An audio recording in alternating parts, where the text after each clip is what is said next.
Oke, welcome to my new vlog. I call it The Interview. Wanda, siap. Teman saya dari mana? Dari Surabaya. Surabaya. Oke, Ya, bisa sama. Oh iya, sama ya. Jadi kita udah 2 bulan ATPL di sini. Saya ngekos sama dia di sini karena ya kebetulan kita berdua jadi anak kos ya di sini ya di Jakarta ya. Oke, maybe bisa introduce yourself, nama, terus kenapa menjadi pilot? Oke, nama saya Angga dari Surabaya sama kayak Albert.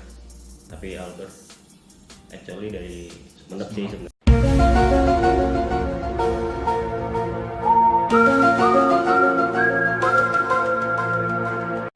Cuman dia punya keluarga di Surabaya juga. Dan saya juga sebenarnya nggak Surabaya banget. Saya di Paro. Graduate Paro ya? Iya enggak di dekatnya bandara. Tengah antara Sidoarjo sama Surabaya sih sebenarnya. Kenapa mau jadi pilot? Aku mau jadi pilot sebenarnya cerita yang lumayan panjang sih. Oke. Jadi dulu tuh ayah saya kan pilot kayak udah. Dulu atau sampai sekarang? Sampai Iya sekarang ya. Dulu Dan sampai maksudnya sekarang. dulu tuh saya ngelihat ayah saya tuh seru gitu. Dia kerja keliling Indonesia, bisa terbang gitu kan. Yeah. Dulu waktu kecil sih mikirnya cuma itu aja kayak keren ya bisa terbang Jalan-jalan. keliling Iya. ya jalan gitu. Terus nggak ngebosenin gitu karena bisa keliling ke seluruh Indonesia, bisa keluar negeri juga gitu. Iya. Mungkin itu sih alasan utamanya. Jalan-jalan itu ya bisa kemana-mana gitu. Ya. Dan Dulu. pasti tanpa biaya kan. Ya ya. Oke. Jadi pertama tuh gimana ceritanya kok bisa tahu sama Biva? Sebenarnya udah ada niatan untuk masuk ke sekolah pilot itu waktu lulus SMA. Itu belum ada kepikiran untuk masuk Biva karena dulu kepikirannya mau masuk di salah satu sekolah penerbangan negeri di Indonesia, tapi karena gara-gara ya di sana tuh lebih ke militer gitu pendidikannya, jadi kayak orang tua tuh terutama ibu sedikit menentang gitu. Kayak dia nggak tenang kalau seumpamanya saya tuh berpendidikan di sana. Jadi akhirnya setelah melakukan perdebatan dan ya ngomong-ngomong sama orang tua, Saling curhat-curhatan Saling lah ya. curhat gitu. Iya. akhirnya sekolah pendidikan saya ditunda dulu. Saya akhirnya masuk kuliah. Setelah kuliah saya kerja dulu setahun, terus melanjutkan lagi kuliah. Dulu saya pertama kuliah di diploma jurusan akuntansi. Setelah lulus dari diploma saya kerja dulu setahun, lalu saya lanjutin lagi kuliah untuk S1 dan baru lulus kemarin tahun 2018 akhir. Wih, mantap. Udah kuliah? Belum kuliah. Oke, terus Padahal waktu lulus kuliah kemarin 2018 sebenarnya saya juga udah terima di salah satu perusahaan swasta di Indonesia, tapi saya kayak nggak bisa pilot ini dari kehidupan saya gitu. memang sudah passion kamu Iya. kan dari kecil gitu kan ya. Mungkin sama seperti kita semua juga yang masuk sekolah penerbangan juga pasti passion kita di sana. Dan kalau mau bilang itu kalau nggak bisa sampai ke sana itu kayak something not fulfilled gitu kan ya. Iya, kayak ada yang ganjel gitu kalau orang berkat pengalaman kerja setahun itu nggak feeling aja. Kerja di balik meja terus di depan layar komputer berjam-jam di kantor. Iya. Kayak saya tuh melihat pilot tuh kayaknya ini pekerjaan cocok sih buat saya gitu. Iya. Karena ya nggak ngebosenin gitu sebenarnya. Iya. Pilot. Nah memang juga ada pepatah kan, the best office in the world ya di cockpit itu Iya. kan ya. Ya bukan kita melebih-lebihkan karena memang ya itulah ya, mungkin beda orang ada ambition yang masing-masing gitu kan. Jadi kita kebetulan ambition kita memang sharing yang memang ke pilot gitu kan ya. Ya. Oke, terus fast forward deh, ini langsung ke Rindam ya kita ya. Kan kita waktu kemarin kita masuk itu bulan 4 ya, bulan 4 April kan. Iya. Kita masuk itu di Rindam selama berapa hari? 10 hari. 10 hari kan, 10 hari. Terus 7 hari pertama kita ditaruh di Rindam Udayana, 3 hari terakhir kita survival kan ya.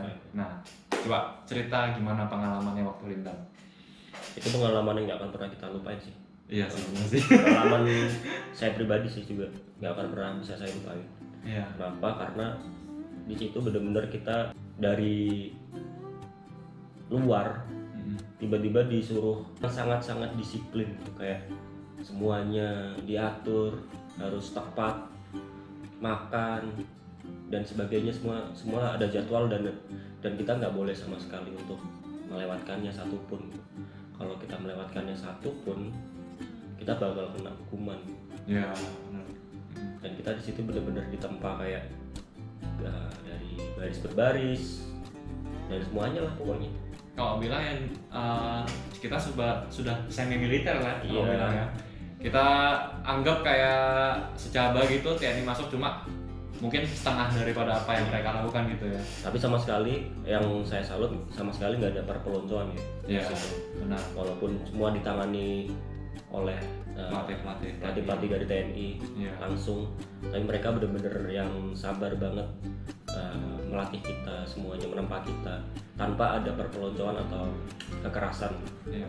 Mungkin mau shout out ke pelatih, shout out pelatih Sudiarso, mungkin Pelatih Sudiarso, pelatih siapa lagi lupa juga sih. pelatih ini Agung. Pelatih Agung. Tapi yang paling berkesan sih pelatih Sudiarso, karena dia yang seperti ayah kita kan, Iya. yang menemani kita di sana selama 10 hari, ngasih arahan yang baik juga, Ya, nasihat-nasihat untuk kita kan. Iya. Ingat nggak malam-malam kan kita selalu duduk sama-sama gitu kan, curhat-curhatan sama pelatih gitu kan. Jadi di sana tuh ada sesi di mana kita waktu malam hari kita ada kayak sesi bincang-bincang gitu lah ya. Iya. Duduk bareng-bareng, Iya. terus bincang-bincang. Nah, itu ini berkesan sih. berat nggak Rindam? Jujur Yang aja. jujur berat banget. Berat pakai banget ya. Heeh. Ya memang kita namanya Rindam juga kan semua kan fisik kan ya. Iya. Iya. Tapi karena kita dari pagi gitu kan, dari bener-bener pagi buta yang jam 4:30, jam 4:30 gitu kita udah bangun. ya, Kita udah harus senam, lanjut terus kegiatannya sampai sore, jam Iya. 4 sore, jam 5 sore. Iya. Itu full bener yang kegiatannya Pack banyak banget. banget. Iya. yang paling diingati waktu Rindam activity yang apa? Waktu Rindam ya, Yang paling suka, yang paling diingati, the best pokoknya gitu. mungkin menurut saya yang paling the best waktu jurit malam sih, Oh. yang waktu kita dibawa ke hutan. Di jam berapa ya, jam 8 malam atau jam 8:30 Heeh. kita dibawa ke hutan, terus kita masing-masing harus keluar dari hutan itu sendirian gitu, Iya. untuk balik ke dormitory. Dan kondisinya Gelap. gelap banget ya, gelap Hmm. banget kan, kita jauh dari perumahan orang Iya. gitu kan. Heeh. Itu kita bener-bener yang pengalaman seru banget sih Iya. di situ. Oh ya, sama yang di ini sih, jungle survival ya, Yang bagian janggalnya atau bagian rawanya itu? semuanya sih, Semuanya ya. semuanya. Karena itu juga pengalaman pertama buat aku ya. Outdoor camping gitu lah. Iya, ya. outdoor camping bener-bener di rawa gitu. Kita bikin hammock di atas rawa. Iya. Jelas itu. Nah, ingat gak yang kita makan ular? Ya, Kita namanya siapa? namanya siapa ya? Edon. Oh, Edon. Kita nggak tahu ya kenapa ya namanya Edon ya. Nggak tahu ya, bukan. Kenapa tuh? Ya jadi itu kan benar kan? Bener-bener ular yang gede banget kayak anaconda gitu kan? Bukan anaconda sih. Piton ya, ular Piton ya. ya. Jadi Gila sih itu. itu ceritanya kan kita ya takutnya terkesan melebih-lebihkan kan, tapi kan kita kan beneran kita ularnya itu kita simpan berapa hari, terus kita masakin sendiri kan, kulitin sendiri. Kita kulitin, kita potongin, sampai kita masak, kita cuci gitu kan. Kalian sedang lihat ke orang yang mengulitin ularnya waktu itu, gimana perasaannya waktu itu? Kulitin ular, potongin, gimana perasaannya? Seru sih, Ya. seru. Ya. Baru Susah nggak waktu ngulitinnya itu? baru pertama itu kan aku pegang bener-bener yang pegang ular piton ya, Heeh. dan gede banget gitu. Iya. Dan saya yang bagian ngulitin juga, Iya. kayak keren sih. Heeh. Ada rasa takut, memang ada rasa takut, Heeh. tapi juga seru gitu, juga Iya. seneng juga gitu kan. Iya. Pertama kali juga. Mm-mm. Terus waktu di rawa itu kita tidur di hammock kan ya. Gimana tuh situasi di rawa itu gimana? Situasi di rawa, karena waktu itu aku baru pertama kali banget juga ke rawa ya, masuk ke rawa gitu, di luar perkiraan aja, Iya. di luar bayangan gitu. Ternyata gini ya rawa, maksudnya yang benar-benar rawa tuh kita masuk di rawa, terus bikin hemok di atas rawa. Iya. Gila sih. Enggak. Ada mandi nggak sepanjang rindam? Panjang rindam, kalau Mungkin. aku sendiri ada mandi, cuman ya balik lagi itu tadi, kayak itu kan barak buat TNI. Iya. Dan TNI itu diajarkan untuk tidak manja gitu, jadi Iya. apapun dia bertahan hidup, entah itu di barak ataupun di luar, dia harus bisa bertahan hidup dengan kondisi yang Apapun lah ya. apapun, dengan apa adanya. Iya. Walaupun di barak, kayak kondisinya barak tuh ya nggak sebersih yang kayak tempat tinggal kita di rumah gitu kan. Iya. Dan di situ kita tidur bareng-bareng, mandi juga bareng-bareng, Iya. dan kebersihannya ya bisa dibilang nggak bersih-bersih banget, tapi ya namanya TNI kan dia harus punya mental baja ya, Iya. dia nggak mempedulikan hal itu. Iya. Tapi buat kita yang dari rumah, yang bener-bener ada yang pure, teman-teman kita yang dari SMA terus langsung ke Rindam gitu, Nggak kebiasa. nggak gitu terbiasa ya. kayak hal-hal seperti itu. Tapi akhirnya sekarang sudah menjadi hal yang biasa untuk kita kan. Iya, dan menurut saya sih Rindam merupakan bagian terpenting ya sebelum masuk BIFA. Iya. Karena kita emang harus benar-benar ditempa di situ. Iya. Mental harus kuat. Mentalnya. Ya, paling kuat itu mental guys. Mental. Jadi kalian sekarang ini ceritanya BIFA tuh sudah gak ada rindam lagi lah ya. Iya. Jadi kan biasanya kita 10 hari rindam. Tapi karena sekarang di pandemi COVID ini disingkat jadi 5 hari. Tapi itu pun dilakukan sama internalnya BIFA. Jadi ya pokoknya tips dari kita ya mental kuat, terus ya ini ya mungkin bisa fitness atau mungkin persiapan fisik sebelum rindam itu ya, supaya kita ya inilah biar kita bisa enjoy gitulah ya aktivitas yang waktu rindam itu. Nah, oke, jadi kita udah selesai bicara tentang rindam, kita ini masuk nih ke BIFA nih, ke kampus nih. Jadi kita pertama nggak langsung terbang kan ya, kita pertama Enggak. Kita ground class dulu ya sekitar 2 bulan ya. 2 bulan ya, Iya, 2-3 bulanan lah gitu lah ya. Nah ya itu mungkin ya seperti kelas. Hitung-hitung juga apa masa adaptasi kita ke sekolah ya. Jadi kita ground class at least ya 2 bulan 3 bulan. Iya. Tapi itu pun kita juga sekalian adaptasi keliling sekolahnya, keliling kampusnya, Orientasi gitu orientasi ya. lah, masa Iya. orientasi. Nah mungkin bicara fasilitas-fasilitas di BIFA apa saja ya kira-kira ya?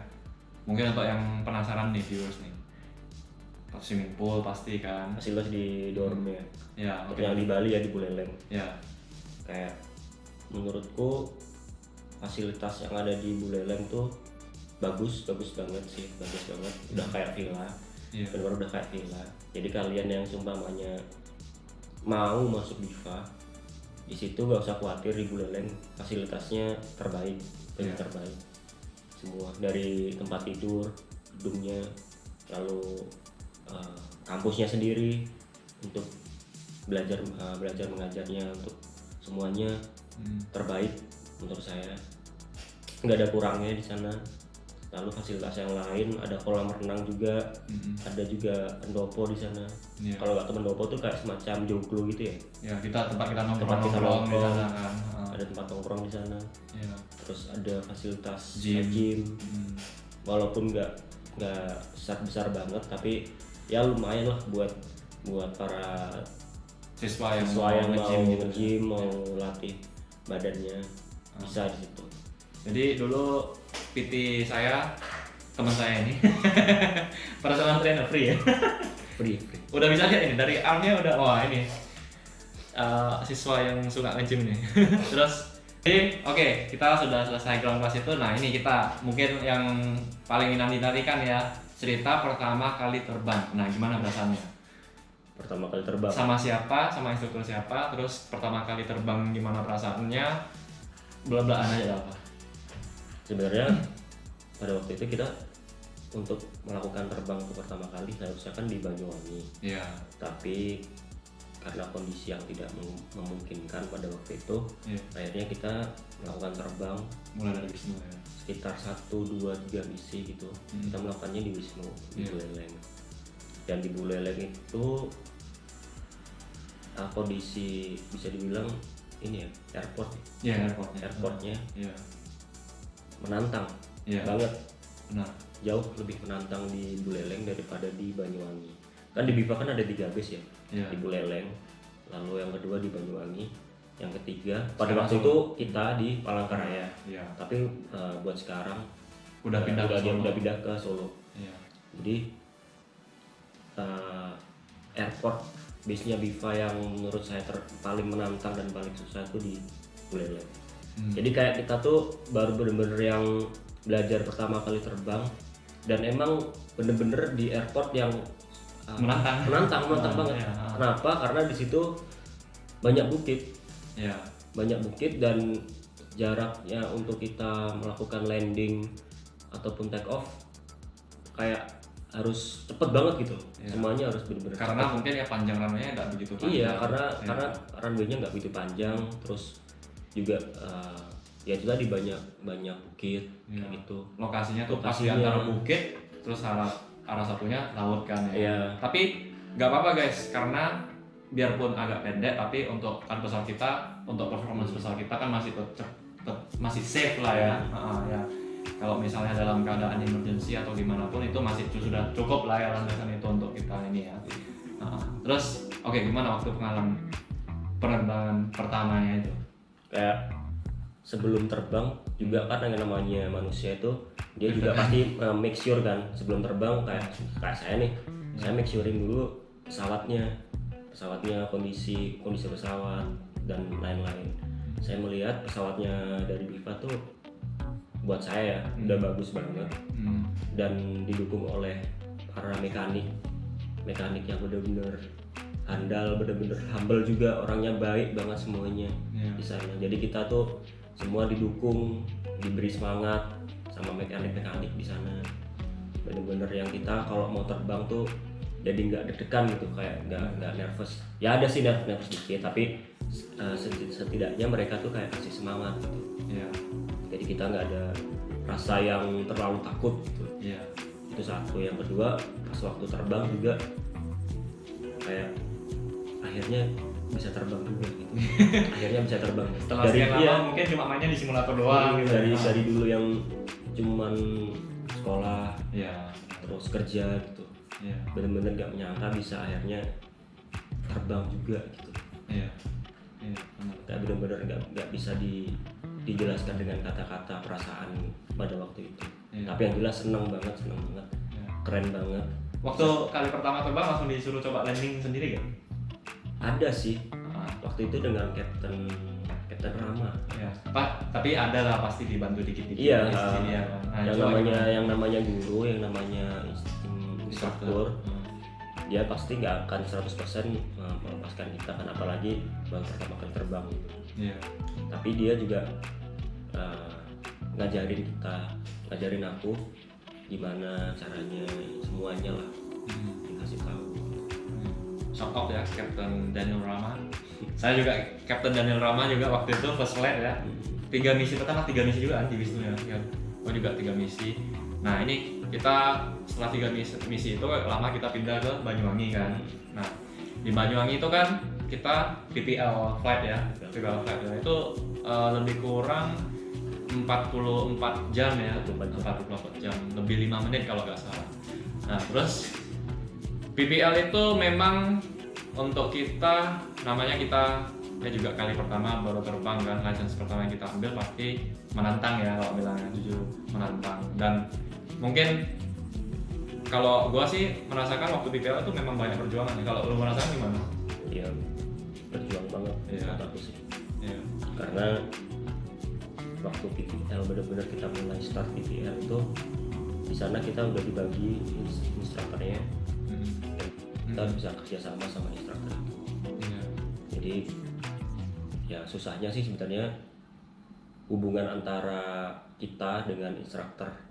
Buat saya ya, faktor paling penting kita bisa mulus atau sukses tuh dalam melakukan terbang training itu salah satu faktor yang paling penting adalah instrukturnya. Buat saya mungkin waktu bisa dijelaskan mungkin misi-misi yang kita ngelakuin waktu PPL itu apa aja?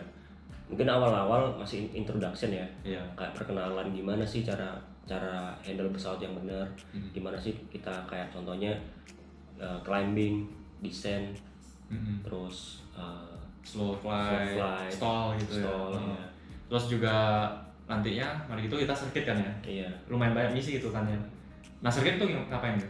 Kalau sirkuit tuh kayak kita terbang di atas airport, di atas bandara, kayak muter-muter aja di situ dah, muter-muter gitu, untuk melatih cara take off kita, terus cara handling pesawat, terus cara landingin pesawat. Intinya sirkuit itu sebenarnya. Tapi di akhirnya juga sudah saya PPL lega ya, waktu dapat license itu gimana perasaannya? Kayak kita tuh bener-bener udah jadi pilot ya, jadi pilot lah. Sebenarnya kita jadi pilot tuh kata instruktur tuh kalau udah bisa first solo ya. Kalau kita udah bisa ngelakuin first solo itu kita udah dibilang udah jadi pilot lah. Tapi kayak sahnya itu kalau kita udah bener-bener dapat license-nya gitu. Itu kan bener-bener aduh akhirnya dapat juga setelah perjuangan kita pertama kali terbang sampai akhirnya kita bener-bener dapat license itu. Bangga banget sih, bangga banget. Nggak usah peduliin apa kata orang, nggak usah peduliin apa kata siapapun lah pokoknya. Kita percaya aja sama diri sendiri, tetap sabar aja, tetap sabar. Yang namanya orang belajar pasti ada nggak mulusnya, ada nggak benernya. Itu pasti udah nggak usah minder, nggak usah takut. Tapi kita positif aja. Semua dilakuin aja dengan ikhlas gitu, semangat. Jangan putus asa, bener-bener jangan putus asa. Mungkin kita bisa tunjukin ke viewers kira-kira license kita seperti apa ya. Guys, license kita ya bentuknya seperti buku ya. Pertama kalau gue jujurnya dikira kartu gitu kan, kayak si mobil itu ternyata buku kayak ini guys. Jadi yang ingin lihat. Nah, ya jadi banyak lah ya ini tentang inilah yang detail-detail yang diperlukan di sini ya, kayak ini bentuk buku gitu guys. Untuk semangatin kalian ya yang ingin jadi pilot dan segala, so semua bisa ya. Everyone yang pengen jadi pilot pasti bisa lah pasti bisa. Siapapun pasti bisa terbang. Tapi perlu proses, perlu belajar juga. Entah itu dari siapapun, dari kalangan manapun, entah dia dari awalnya cuman sekedar anak SMA ataupun dia sudah bekerja. Kita masuk di sini kita benar-benar yang sama semua kondisinya, keadaannya. Kita benar-benar yang dari nol. Kita belajar bareng-bareng di sini sama teman-teman. Nah sebenarnya kita semua lulus nggak ada yang oke lah, mungkin ada pertama yang mungkin punya skill apa, tapi kan terakhir kita lulus ya knowledge kita semuanya sebenarnya sama kan gitu kan. Hanya siapa yang lebih duluan dan siapa yang lebih kemudian gitu kan ya. Tapi nggak usah mikirin itu sih. Maksudnya kayak ya udah kita fokus aja sama diri kita. Kalau kita emang ngerasa kita udah bisa, ya udah yang terbaik tuh di situ. Gak usah kita comparein diri kita sama orang lain. Karena diri kita sama orang itu benar-benar beda. Beda. Kita sekolah aja beda kok antara kita sama teman-teman kita sama yang lain di kelas gitu kan. Sama juga kayak kita sekolah penerbangan ini, kita terbang juga beda diri kita sama teman kita. Oke, jadi dari PPL nih, terus kita CPL kan, CPL kita IR di Palangkaraya ya, IR terus multi engine di Banyuwangi, terus sekarang kita ETPL di sini. Nah, 5 fase itu mana yang paling menantang? Yang paling menantang buat aku sih PPL ya, karena ya kan kita baru pertama kali terbang di situ, dan situ misinya juga paling banyak. Yang paling suka? Yang paling suka dari semuanya? Dari semuanya. Mungkin waktu multi engine. Nah, kenapa kemudian Sebenarnya CPL IR juga sebenarnya juga suka seru, juga? juga enak karena kita keluar base dari Bali ke Palangkaraya. Oh ya, mungkin kita cerita dulu itu dulu aja ya. Jadi gimana ceritanya waktu CPLIR itu? Buat aku di ke Palangkaraya itu baru pertama kali juga. Palangkaraya itu satu serunya di situ. Yang kedua kayak bandaranya di sana juga enak, komersil lah ya. enak banget. Nggak kayak mungkin nggak kayak di Buleleng, karena Buleleng lebih menantang, lebih susah. Kalau di Palangkaraya airportnya jauh lebih enak, lebih luas. Itu dua. Yang ketiga juga kita terbang di sana nggak sesusah waktu kita PPL. Karena ya gimana pun kita PPL tuh baru pertama kali kan. Dan jam terbang kita kan di CPL udah lumayan banyak gitu. Jadi lebih bisa menghandle pesawat semuanya. Mungkin kalau buat gua personally sih waktu CPL itu paling capek lah ya. Mungkin kita setuju lah ya, paling capek. Karena kan kita kan pagi kan kalau nggak simulator terbang ya. Schedule kita. Schedule kita. Lebih ke schedule kita waktu CPL tuh schedule kita emang padat banget. Tiap hari tuh ya, hampir tiap hari lah kalau bilang lah ya. Bukan masalah terbangnya ya. Jadi lebih ke schedule-nya untuk kita. Waktu kita CPL IR itu kita paginya ground class.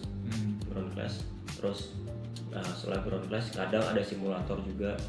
Kadang terbang dulu baru ground class, atau pokoknya inilah sibuk banget lah, full lah ya, full banget. Oh ya, mungkin bisa ceritakan ya kita waktu sehariannya tuh gimana. Jadi pagi kan kita mulai dari basic kan ya. Nah itu basic tuh jam berapa lah ya? Jam basic pagi 6 ya kalau nggak salah ya, basic pagi kan. Basic pagi itu cuma ada di Buleleng sebenarnya. Karena situ ada ya banyak pelatih di sana. Banyak pelatih, jadi di Buleleng disiplin banget, semua terjadwal banget. Semuanya terjadwal banget. Kayak dari bangun pagi sampai kita makan pagi, terus kita makan siang, sampai kita makan malam. Itu semua udah terjadwal banget di Buleleng. Mungkin kita waktu bangun, waktu basic tuh biasanya ngapain ya? Kita lari, kita bangun start jam 5, jam setengah 6 lah. Masih gelap lah ya. Masih gelap. Dan di sana tuh ada kayak semacam sirine gitu ya. Sirine gitu, kayak di setiap dorm itu ada kayak toanya gitu. Terus kayak semacam sirine gitu buat bangunin siswa-siswanya. Jadi kita nggak bisa yang terus tidur gitu kan, sumpama itu nggak akan mungkin karena suara sirinenya tuh keras banget. Pasti kita kebangun jam 5 tuh. Kita basic, kita warm up, lari-lari, terus push up ya, push up, terus sit up ya yang gitulah pasti untuk fitness kita ya. Terus pagi itu kita apel pagi kan ya. Apel pagi sama pelatih, terus kita makan pagi. Enak nggak makan di kafe? Makanan di kafe enak banget ya. Karena ada Oma di sana lah ya. Shout out Oma. Oke, terus ya ini ya. Sekarang kita sudah di akhir ini. Sebenarnya kita udah selesai lah ya. Sekarang ini kita udah selesai, alhamdulillah. Selesai ya. Setelah perjuangan selama 1 tahun lebih, 7 bulan lah ya, 1,5 tahun lebih lah ya. Mungkin lebih ke akibat dari pandemi corona ini, jadi kayak semuanya tuh diundur gitu. Kita sempat libur kan 3 bulan. Kita sempat libur 3 bulan, 4 bulanan lah. Itu penyesuaian karena kan waktu itu kan mulainya pandemi itu kan. Jadi ya kita sempat off lah 3 bulan. Seharusnya kita selesainya itu ya bulan Maret April. Tapi ya kita Maret waktu itu tiba-tiba diliburkan gara-gara itu awal-awal corona tuh kan. Udah mulai merebak parah, makanya kayak sekolah tuh meliburkan diri gitu. Jadi kita libur 3 bulan, 4 bulan, kita start lagi bulan akhir Juli lah ya, akhir Juli awal Agustus gitu lah ya. Kembali ke banyak lagi janji kita. Nah, sekarang kita udah ATPL ini kan. ATPL paling ya sebenarnya intinya kelas lah ya, kelas untuk persiapan untuk airline lah ya.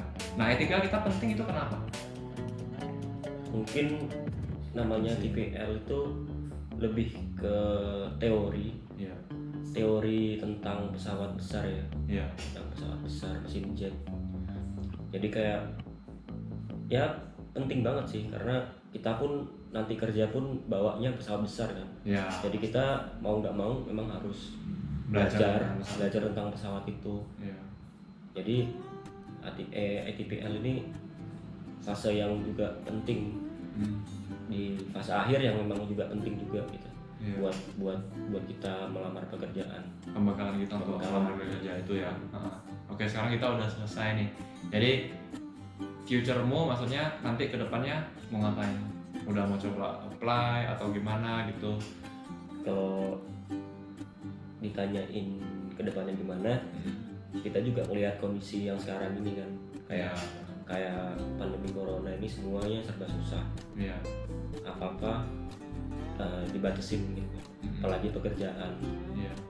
orang kerja dengan jabatan apapun aja kita bisa kehilangan gitu, Iya. meskipun jabatan kita tinggi. Iya.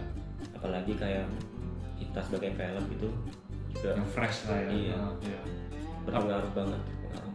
Tapi untuk yang mungkin yang masih kepengen masuk ke sekolah penerbangan, ya udah nggak apa-apa, jalani aja ya kalau mereka mau masuk ya. Ya kan kalian sudah tahu resikonya gimana dengan kondisi yang saat ini. Kalau kalian emang merasa menurut gue kayak belum saatnya sih masuk sekolah pilot gitu, Ya nggak apa-apa. kita tunggu aja, itu terserah kalian.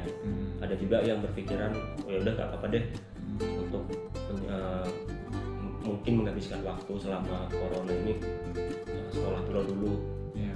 baru nanti nggak dapat kerjaan terakhir lah. Waktulah yang berbicara Iya. gimana ya. Itu terserah, jadi tiap orang beda-beda sih Iya. pendapat. Kita ini ya rapid fire ya. Banyuwangi atau Wisnu? Wisnu. Wisnu atau Palangkaraya? Wisnu. Wisnu. Kolam renang atau gym? Gym. Di Oke, mikir nih. Oke. CPL atau IR? CPL. CPL. Oke. Karena seru sih. Seru ya. Oke. Apel pagi atau apel malam? Apel pagi. Apel pagi. Kelas atau simulator? Simulator. Simulator atau terbang? Simulator atau terbang? Ya. Simulator kan kita juga terbang. Ya, tapi kan di dalam ini kan. Oh, iya, simulator iya. Ini terus Terbang, ya, terbang. terbang. Oke. Terus mutual atau dual? Muncul. Mutual. Paling seru. Paling seru ya. Oke lah. Thank you guys for being my special guest today. Sama-sama bro. Dari batch 2 kita dalam batch kita baru 10 ya. Baru 10. Tapi kementeriannya sempat berubah-ubah ya. Cuma Sempat di reshuffle gitu. ya sempat di reshuffle gitu lah ya. Kita udah selesai di sini, terus mudah-mudahan ini lah ya kita semua bisa langsung dapat pekerjaan ya. Amin. Terus mungkin untuk kalian yang ingin masuk supaya segera bisa diterima sama BIFA atau mungkin ke sekolah-sekolah penerbangan yang lainnya lah, amin. Terus untuk kalian yang ingin bertanya-tanya silahkan, bisa ke saya, bisa ke Angga juga mungkin. Kalau mau tanya mending ke Albert aja deh. Karena dia emang humble banget orangnya. dia emang passion juga dalam hal kayak gini nih. Albert the best. Thank you bro. Kalau aku lebih kayak nggak banyak ngomong anaknya, jadi kayak mungkin kalau hubungin aku kayak sekedar singkat-singkat mungkin gitu. Kalau sama Albert dia benar-benar totalitas gitu. Tapi inilah kita sudah selesai ini. Mungkin ya di pandemi ini pastinya ya kita inilah ya harus lebih ekstra bersabar lah gitu. Ekstra bersabar ya. Kalian juga harus ngerti ya sama kondisi sekarang ini ya. Memang semua terpuruk, semua bukannya hanya di dunia penerbangan, tapi memang juga dinafikan dunia penerbangan. Impactnya ke dunia penerbangan memang besar banget. Ya. Emang besar banget. Nah, tapi bukan maksud kalian langsung give up, enggak. Kalau memang kalian masih tetap ingin, ya udah masuk aja, karena kan kalian mau pendidikan mungkin 1,5 tahun ke 2 tahun lah ya, anggap gitu ya. Nah itu kan selama itu kan pasti ada masa recovery. Jadi ya semangat aja guys. anything bisa join Telegram group saya, nanti linknya ada di description down below. Terus bisa follow Instagram saya @talpos TALPOSXW. Ini ya, di sini ya. Di Down sini. dulu. Terus mungkin ya bisa langsung ikutin IG gua, terus kalau ada tanya-tanya ya bisa langsung DM gua aja langsung. Ya, oke, itu aja guys. Sampai kita ketemu di vlog yang berikutnya. Thank you. Special guest.